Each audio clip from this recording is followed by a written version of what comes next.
être sur pied un état de droit. Au nom du Père. Et dans un état de droit, il y a une justice indépendante. Du Fils. Et du peuple. Ce n'est pas pour rien qu'on fait des constitutions. Nous l'avons promis. Pourquoi Mboké débat? Parce que ceux qui arrivent et qui sont censés prêcher par exemple, eux prêchent par le mauvais exemple. Nous l'avons défendu. Un état de droit, c'est celui où tout le monde respecte la loi. Si on a bandi, on détourne bandi bako. Le temps tu vois que balandi on a besoin. On en a fait quoi? Nous y avons cru. Mais ce que on a lobby a dit bon, les camarades point au salaire au yo, aux amants à maïnanga, c'est vrai, tout en a yo, tu vas en prison. Nous y voilà. État de droit.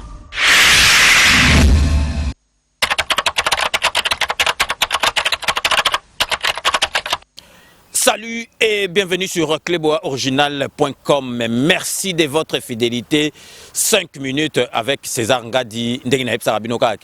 Tout le monde est d'accord et il en restera ainsi pendant longtemps. Avant la bande émission ya lelo nazali ko remercier bino na fidélité na bino bozala kanango na 5 minutes parce que bino nde mutu bosala ka 5 minutes et zalandeng na lobaka que je ne cesserai jamais de vous remercier pour la dite fidélité. Vraiment botika la kaka connecté bo s'abonnera kaka na compte na biso ya YouTube il y a 5 minutes avec César Ngadi donc cleboaoriginal.com. Donc émission na biso ya lelo Tokobanda yango na carnet rose.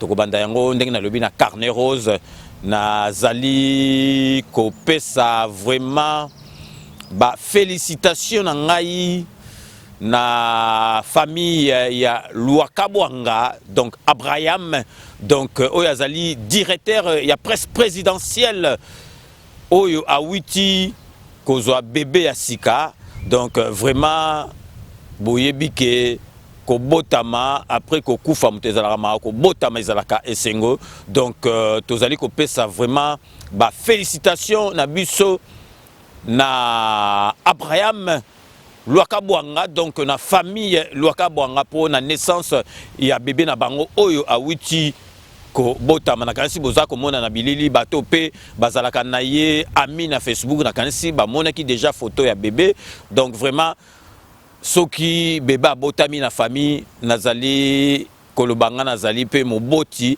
donc ba mama esika ba respectaka bango yango na bato yo bazali na basi na bango ba bota bana ba assista na accouchement ezalaka moment moko vraiment donc soki na ko conseiller bino yango bato bazala monter en bagage bakota à partir ya wana okomona penza ke ba mama na biso bazo mériter respect et puis soko za na mama na kati ya ndaku oza na mama na oko respecter à partir ya accouchement okomona ndenge ba mama na biso balelaka na l'air à contraction nga hermone assister na accouchement na lobi ah niveau oyo madame azo lela bo contraction oyo esalaka pasi ndenge nini ba pesa nanu mwana mobali nata soko mwana mobali olela mais vraiment contraction esalaka pasi donc vraiment une fois de plus toutes nos félicitations à la famille Luakabanga parce que ba msusu bazwa ngona ba marque moko boité Luakabanga za pire massa donc depuis Diego Kao donc depuis Kala donc moi na mon tikil na marque qui est déjà master il y a ba pauvre Goffin donc ba pelen donné ndie bazana vivant donc nga kuto mona za qui dit ba mutatimbi ngango master nga Jean-Claude Kaniki après na tel kanabi ah bon dès qu'on a peut écouter un master donc master kaka donc na mère ya replay donc tout à l'heure to betena à comprendre que au pire mutu donc bozo on a marque parce que biso pesogi et ko elaki biso en gros pesa biso ba félicitations donc vraiment bozo on a marque wana donc to kuteni replay ya sima donc marque pesi penza ka ndengo wana ah donc je pauvre Goffin go pelento et pesi penza ke marque wana donc vraiment et c'est ngotro yango na to tenaki penza to sala ngona kati ya 5 minutes to banda yango penza émission oyo na nouvelle wana o epesi biso vraiment esengo donc 5 minutes oyo ya lelo ezali concerné bomonaki bato balandaka chaîne na biso Cleboa original bomonaki totielaki bino lobby nengi porte-parole ya gouvernement aya kopesa communiqué officiel ya gouvernement oyo il fallait penza balandela journaliste oyo yango kosa na liboma na kombo ya Christian Maillard ya I24 News. Donc ya kanisaki Congo ezali ndenge ezalaki ya kala ya Kanambe. Donc aye azolo baba n'importe quoi, ayebi kutu mboka na bisote, donc aloyi ba n'importe quoi, et pesi donc ina marque penza ya manquement na président na biso Fachi Beton. Et pesi marque moko donc ya calomnie et outrage na chef de l'état na biso. Donc azali koloba makambo moko boye o ya maîtriser te omoni ya ono to monaka makambo suso zo monaka complexe pesala. O monaka ba TV wana ya ba mindele ba omona ka mutu moko akosa bango ke yonga na yebi Afrique a survola lem susu kutu do même pas na hélicoptère mboka na biso mais akoma na yeko sala ba chronique akoma na spécialiste ya Congo ba bingi azolo ba makambo moko boy amoni on dirait que donc mboka na biso ezali ndenge ezalaki ya Kanambe. Donc azali koloba même aloba ke président na biso aza tyran escroc a remplacé tyran mususu escroc mususu ya Kanambe. Kanambe kuzu doto ko ndima penza ke escroc tyran ya solo mais donc ya confondre kanisi neti Kanambe azakaka donc Félix Antoine Tshisekedi Fachi Beton azala ba marque moko neti ya Kanambe tango ba ko timbisa boy retard. Mais Dieu to betele bino masolo ndenge lekaki to ko betele bino masolo ndenge lekaki. Donc bo yo kana na avant to kende donc bino bato ba bandoko lo bakeo soki ndenge nini soki ndenge nini bo moni résultat ba voyage ya Félix Antoine Tshisekedi ndenge bandoko bima bato ba comprendre yo osakana na juif bato musu ba vana o donc aza journaliste juif ba osala rien ba osala rien bo moni makambo ndenge leki to ko expliquer bino ndenge lekaki bino moko bo moni puissance siko ya mboka na biso à partir ya Félix Antoine Tshisekedi bazo respecter journaliste na bo moni ndenge asengi pardon et puis pardon na tozo expliquer bino to ko expliquer bino ndenge nini elekelaki. Donc to yo ki sabino na po bo comprendre ngo bien bato bazongo likolo lokilo bo yo kana no journaliste yo makambo se permetaki aloba donc na président na biso ndenga komi siko o azo sala makambo nyoso tipo mboka na biso asali a libérer ba prisonnier a bengisi ba opposants nyoso bazalaki libanda bazongi na mboka azo sala makambo nyoso ba pays tout Afrique bazali kondima yo ya ko fiotola mbangano na makambo mboka na biso yebi kutute ozo ko fiotola mbango zolo ba ke président o azaki akala tyran donc Kanambe remplacé par un autre tyran escroc Félix Antoine Tshisekedi. Mais yo yebaki te à qui tu avais affaire. Donc mutu moko boye donc tala kanda telmezo mata boyoka nan makambo lobaki et kopesa bino pe kanda. Donc boyoka ba déclaration donc il y a journaliste wana Christian Maillard oya lobaki pour et comment na makambo oyo et comme lelo. Je ne pense pas. Vous avez raison, parce qu'en fait, ils vont saupoudrer 500 millions de dollars sur 25 pays, dont 15 pays africains, vous venez de le dire. On y retrouve, bien entendu, le Mali, le Burkina Faso, le Tchad, par exemple, qui, avec ses 15 millions d'habitants, ne dispose que de 6 lits pour réanimation. Et puis un pays comme la République, je dis bien dite démocratique du Congo, dirigé par un tyran, Félix Tshisekedi, qui, comme son prédécesseur, le tyran sanguinaire Joseph Kabila, dilapide les caisses du pays. Alors, finalement, ces 500 millions de dollars ne sont qu'une goutte d'eau dans l'océan d'un besoin qui est monumental. Donc bino boyoki journaliste donc a kanisaki donc ameki ko tia musapi na muzido amonaki neti Congo ngo eza nango donc assez informa ki taza journaliste mais assez informa ki te ayebake Félix Antoine Tshisekedi wana azali nani. Donc ayebaki te que Félix Antoine Tshisekedi aza béton ya béton donc bo moni bino moko kala bobono mona ndengi donc bazo finga biso partout au monde amenda sali conférence point de presse ne wana abando sala lobby à lobby bo moni beno sani et fait moko bando sala te bazo kipete ba bia to kena biso wa bo moni jolino makelele ministre à médias siko aye à lobby même pas 24 heures. Même pas 24 heures, donc Johanna, Johanna, même pas 24 heures, président de la République na bango lobi.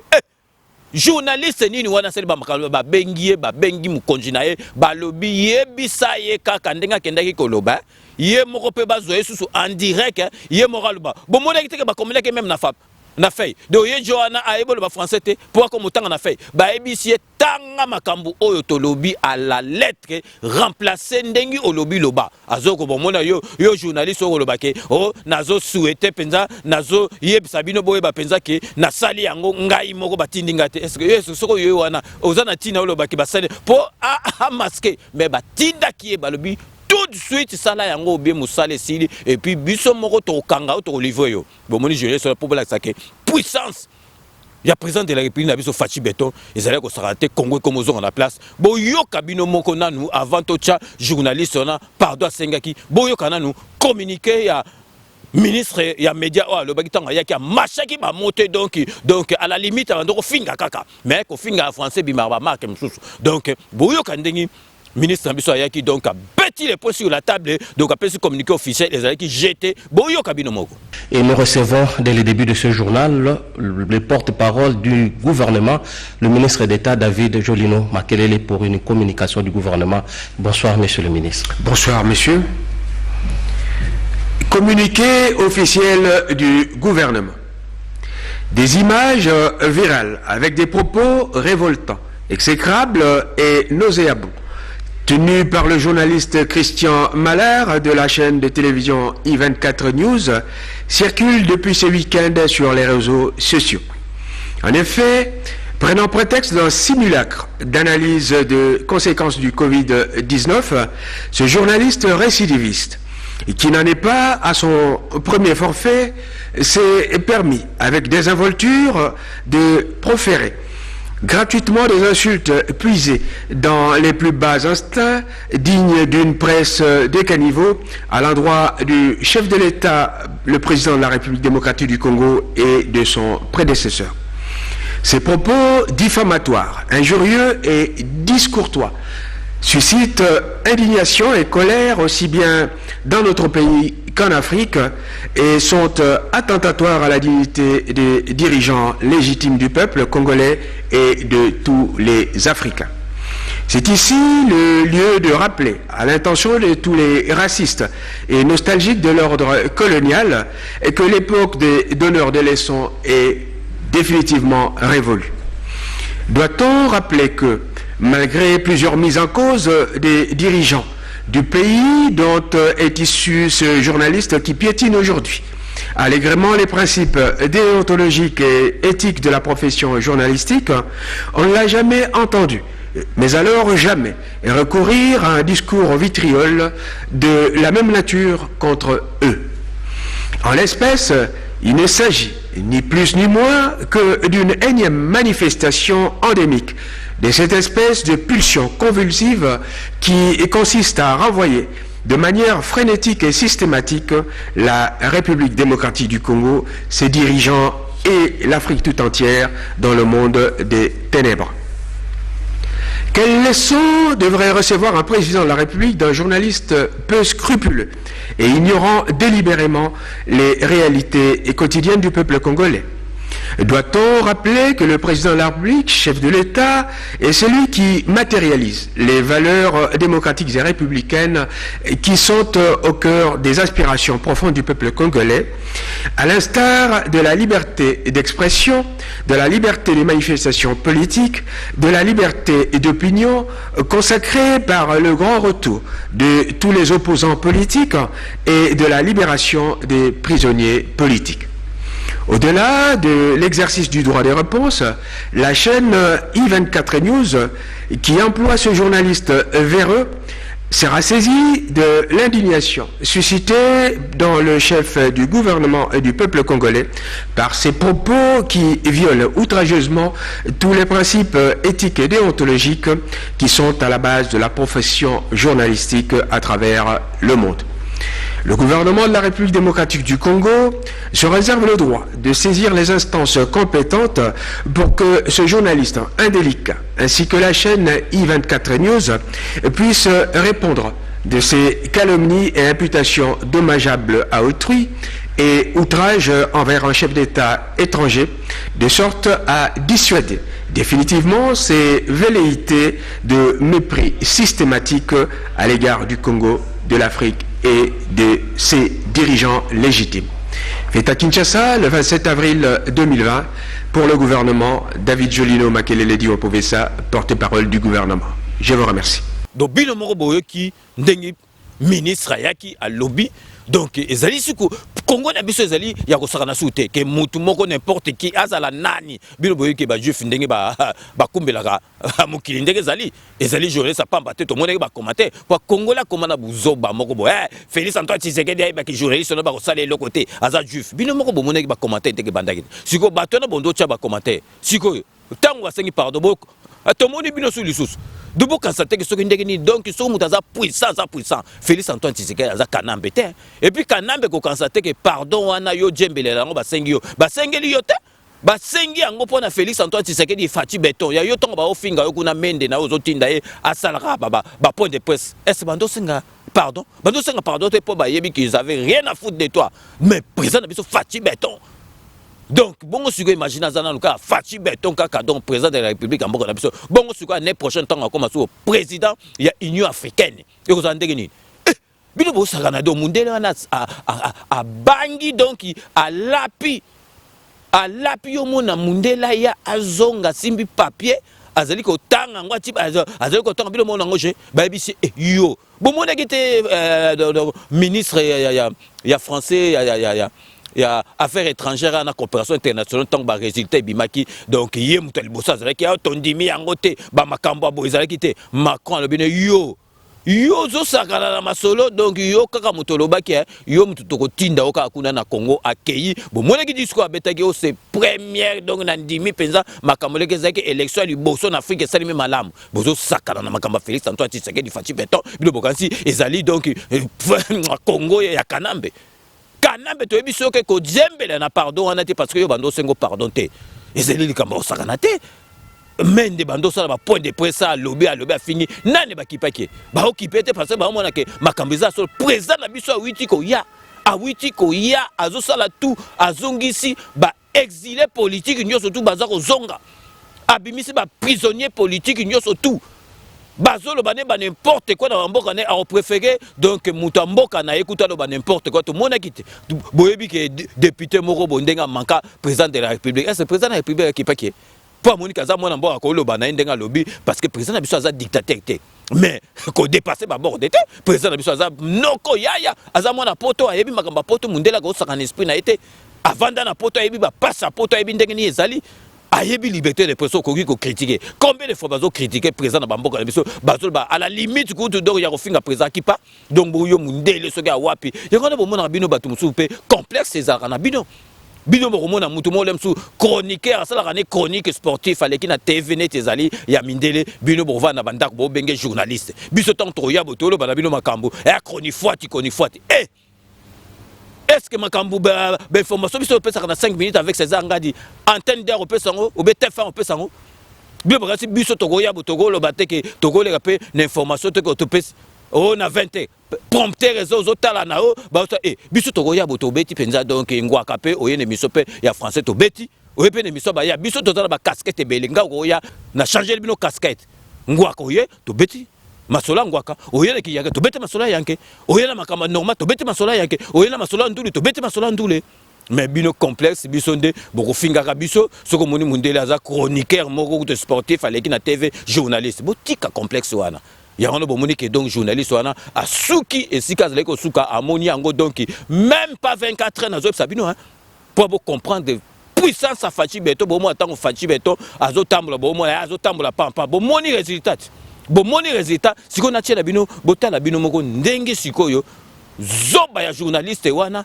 donc ndenga sengi ba pardon batinda ke balobi omoni donc okobosana koma yango na fei donc tango zo loba koma yango na fei et puis loba ke yo moko zo yango na initiative na yo bo yo kandengi journaliste longue changer et comme penza mutazo senga pardon obi senga pardon dire na TV za jeter eza jeter ozaka na mboka musika ozo senga bato baza na musika ba africain bozo mona ke ndenge mukilezo baloko do bo mona ke Congo na biso e baluki Fachi Beton boko mesana na yango et puis boko mona boye bake Congo eza ndenge ya kalate ya kanambe te komi ya Fachi Beton bolanda journaliste on ndinga sage pardon. Oui, emballé, c'est le cas de dire. Oui, Jean-Charles, lors de ma chronique dans nos journaux de la semaine dernière, j'ai tenu des propos qui ont heurté, et je le comprends, le président Tshisekedi et le président Kabila, ainsi que le peuple de la RDC. Alors, vous savez, c'est malheureux à dire, mais c'est comme ça. Il y a des fois, hélas, malheureusement, où les paroles peuvent dépasser la pensée. Ça a été le cas. Ça a été le cas. De ma propre initiative, et je le répète, de ma propre initiative, je tiens à m'en excuser sincèrement, auprès du président Tshisekedi, auprès du président Kabila, mais aussi auprès du peuple de la RCD. Et puis, j'ai envie de leur dire que je leur souhaite bonne continuation et courage dans cette période où le coronavirus ébranle la planète tout entière. Et puis, j'espère vraiment que l'avenir nous permettra d'avancer en toute solidarité et sérénité et dans le respect mutuel et avec une meilleure compréhension peut-être de ma part. Binomo Boitolanda, pardon, il y a journaliste à Toki, Bayebisier, comment yango autant en to komelio. Ake koloba yo banu déjà koloba ke boye bake batindinga ite. Ozali koloba o batindinga te nada tunio. Qui s'excuse s'accuse. Batinda qui est balobi donc na butu kaka lelo kendeko loba makambo oyo. Et puis tozali ko kebisa batu mususu ne bandeli et bandaki OK obando manqué présent. Outrage na chef de l'État ezo sakana sous terre.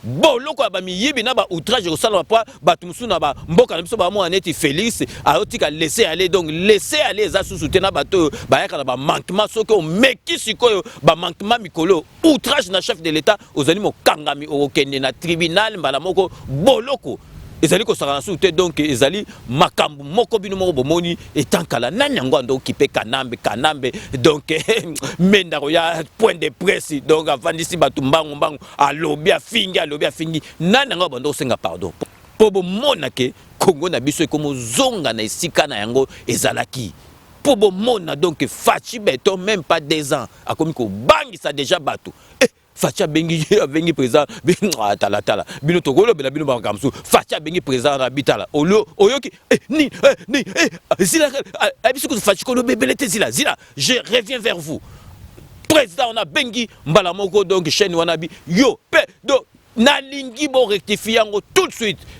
président na bengi Facha bi na seconde ozozo masolo mbala moko joana ye abandaki kutu ko sieste ba la musi mbangu donc zwa papier que ndotanga makambo yo ne pousse na que ozomona ke ye moko lobi ke journaliste aloba penza ke o maloba musu kenda yo journaliste professionnel ou mena musolo ba ke maloba musu kenda mais non ayoki makambo yango donc bo sakanate bo keba peto kebisi bato bazana mboka na biso na outrage na chef de l'État zo sakana souté parce que bokene ba bolo connaître liseki ezali jeté donc vraiment to marqué une courte pause publicitaire ndenge bino mo boyebi donc partenariat oblige donc ba partenaire na biso bazali mi balé donc CPLA TV les grands traiteurs Romain Ilunga donc restez connectés sur cleboisoriginal.com. À tout de suite.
Rome C20, service traiteur, organisateur d'événements, allant du cocktail en passant par les akouskis et le traiteur qu'il faut.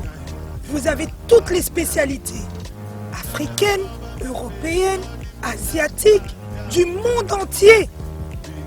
Quel goût, quelle perfection, quelle propreté. La dégustation est au rendez-vous grâce à Rome C20.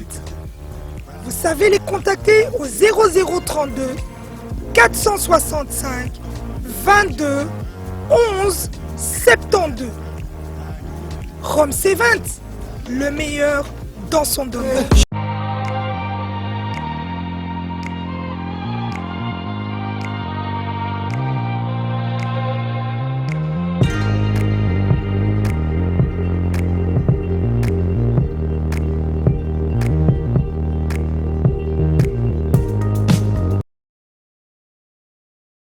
Sepela TV et yena makambu ya sika lisusu. O ba chaîne ya France eza na kati. Ba chaîne ya Congo eza na kati. Ba chaîne ya Londres eza na kati. O ngomona makambu ya politique ya sika. O parti AA eza na kati. O parti BB. O CFAIO eza na kati. Ya Sepela TV. Bouquet comme ya muke boye. O tina poche voyager na ngokeno partout lingi. Na bouquet na Sepela TV. Sepela TV. Mais ma biso n'engozo mais ma biso on a 4K machine ma daka Sepela TV. Bienvenue dans le monde de Sepela TV. Sepela TV est le décodeur qui vous permet de suivre les chaînes du Congo en direct de la diaspora. Donc, Binomo Boiti, donc retour na émission Nabiso, il y a 5 minutes avec ces angas des bateaux baillés, vraiment, qu'on rejoindre Bisso.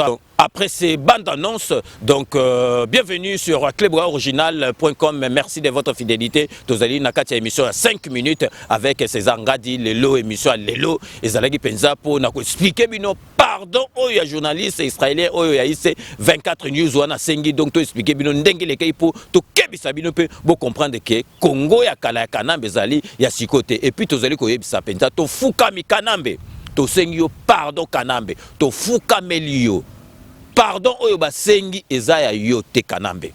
Pardon oyo basengi ezali ya yote ezali ya fachi beton parce que yo sala 18 ans au tinda ba conférence de presse ba finga biso ba komisa biso ba net ba mbwana be kolonyo so tout do ba koma ko seka biso ba senga yo pardon te kanambe to sengi yo pardon kanambe to sengi ko penza pardon to fukami pardon oyo basengi na journaliste wana eza na compte na ote parce que ezali yo engo senga mate ezali na compte ya fachi beton. Donc tozali ko proposer bino botala ke oyebi na mboka na biso relève ya politique eza pona ba jeune.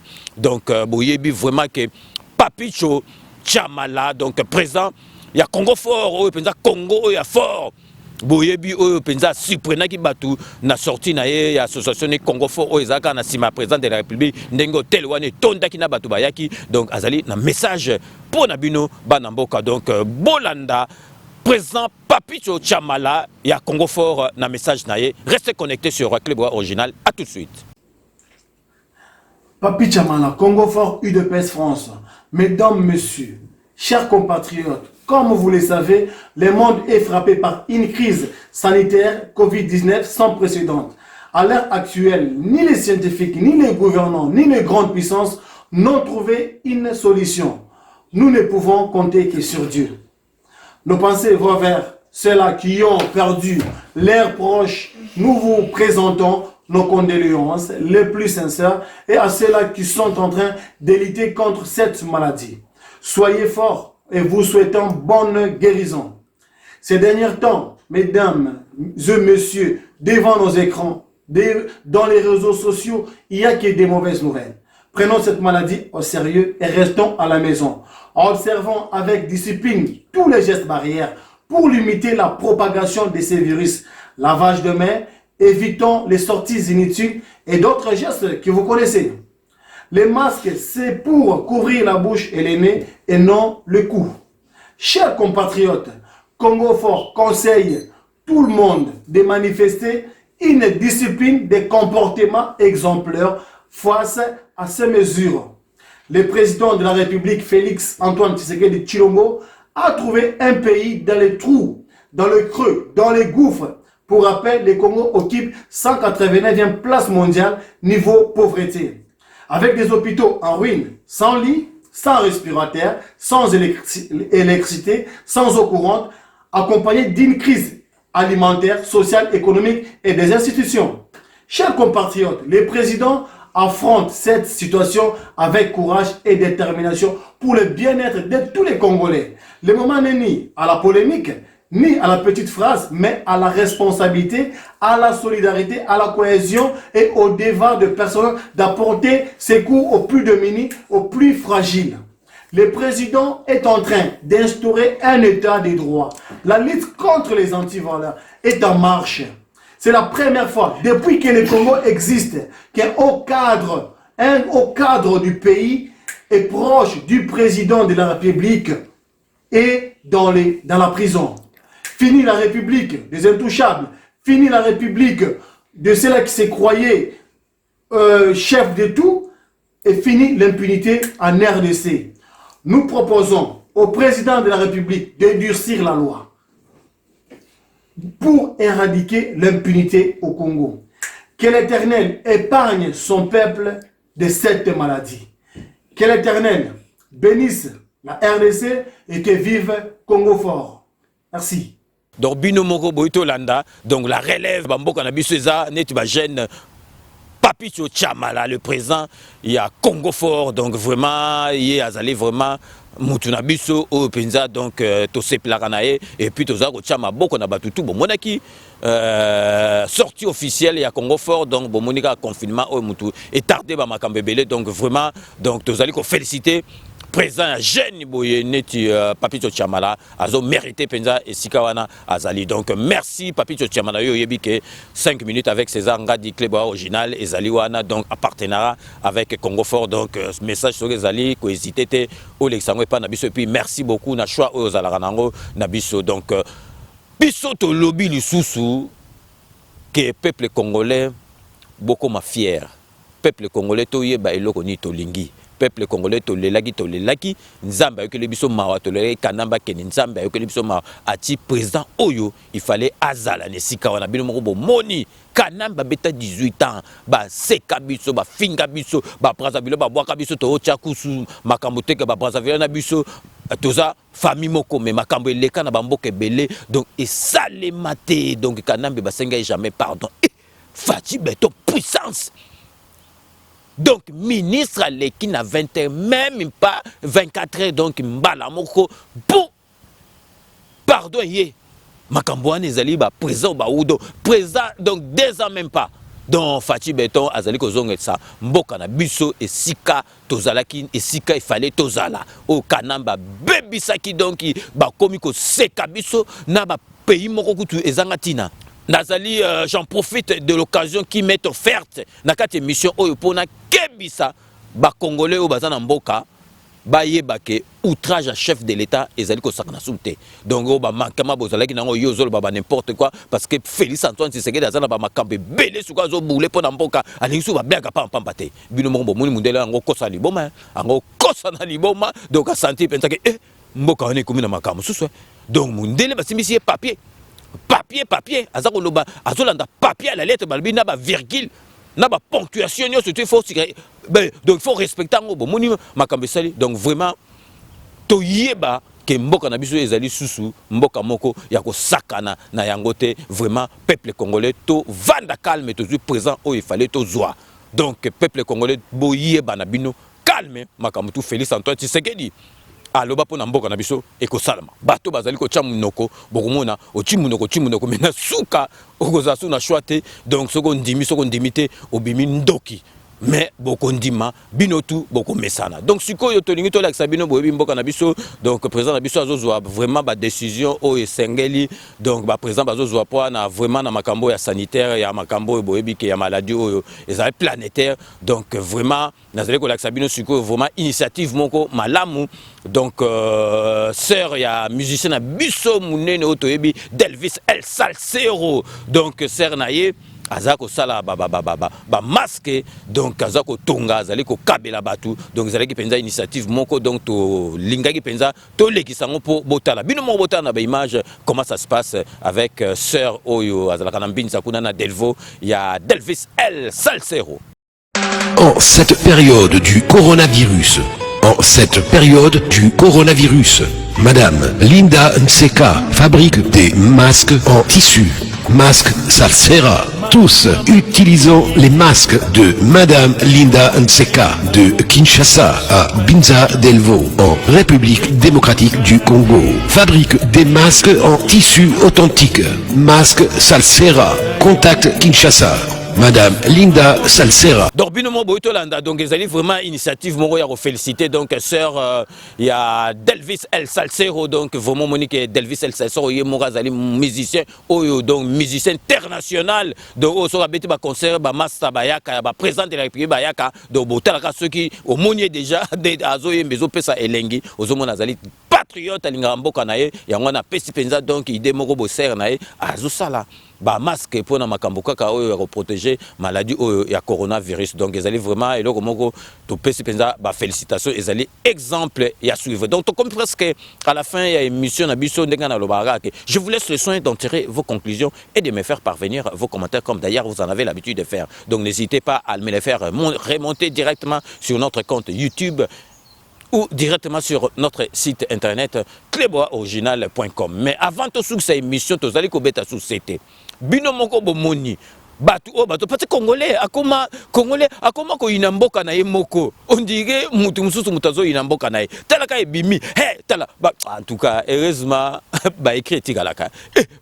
Félix Akansani, Fatia Kansani bilobela pam yo quand tu journaliste on ba osala inene.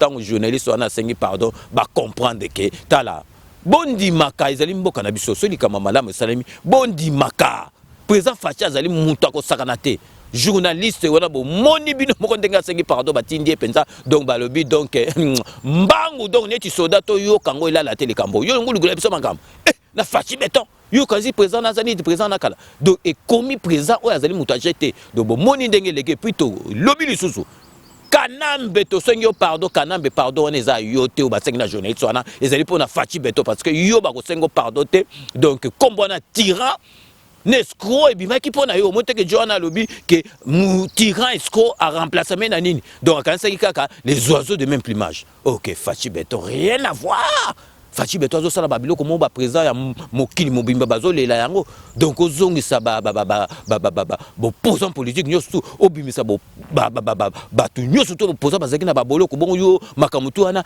président na biso asali o efasa ngo ka bo benge tyran mais yo mais lui bomo sana li bomba na mutu na yo bomoni makambo ndenge suki donc vraiment peuple congolais tous à Nisengo tous présents azo zong sabiso na masolo et si kezalaki donc makamale malembe donc ekolongwa moko et puis bozala sur na présent na biso donc to komi na suka ya émission na biso donc boyebika so to komi na suka émission to pesaka donc mbote na base ezali éparpillé partout dans le monde.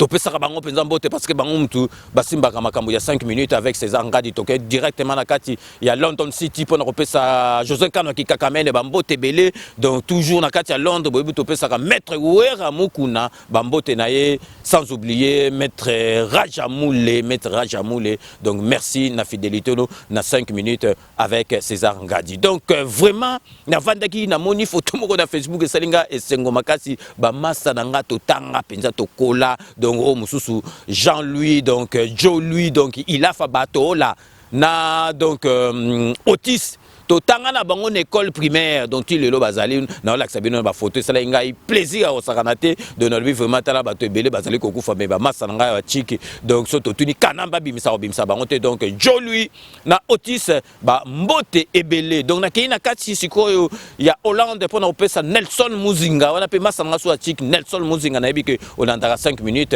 avec César Ngadi donc vraiment merci à trop na fidélité no na émission oyo ezali ya Yomoko.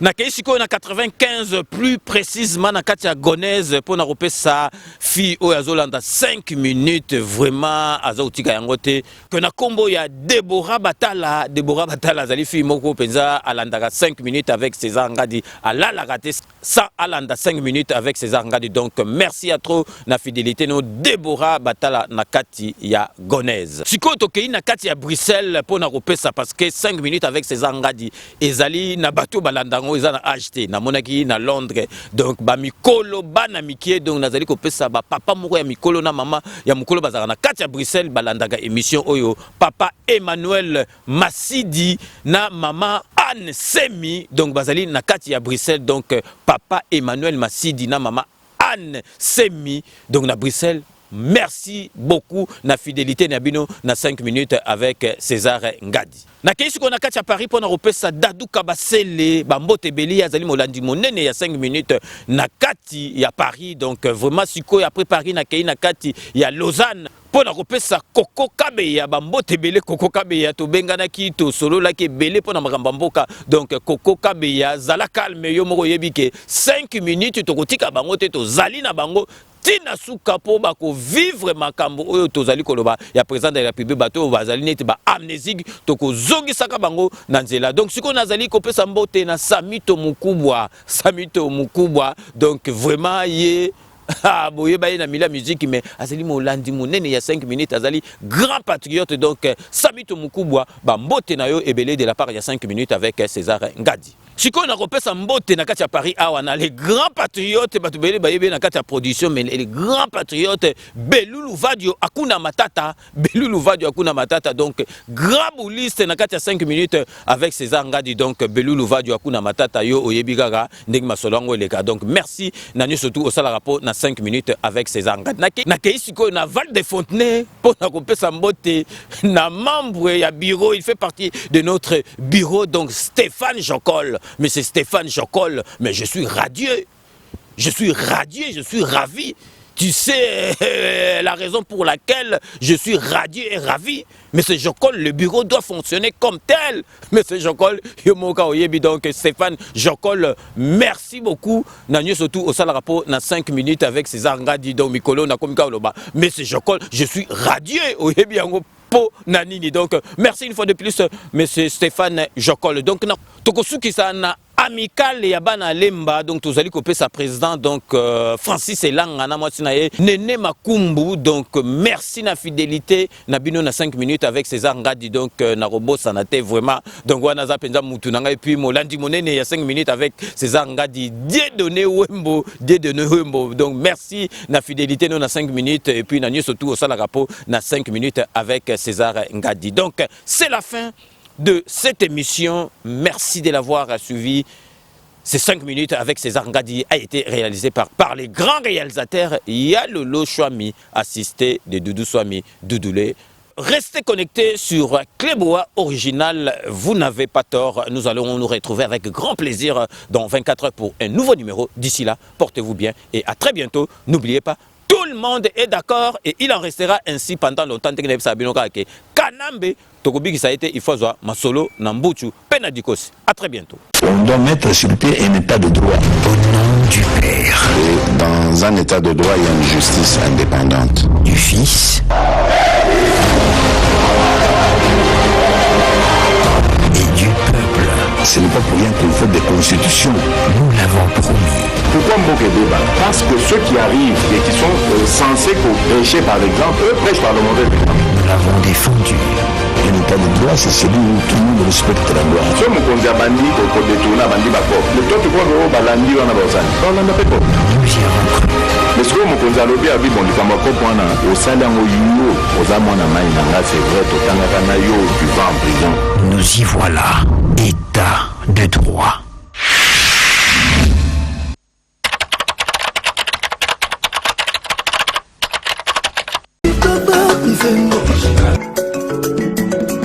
Original.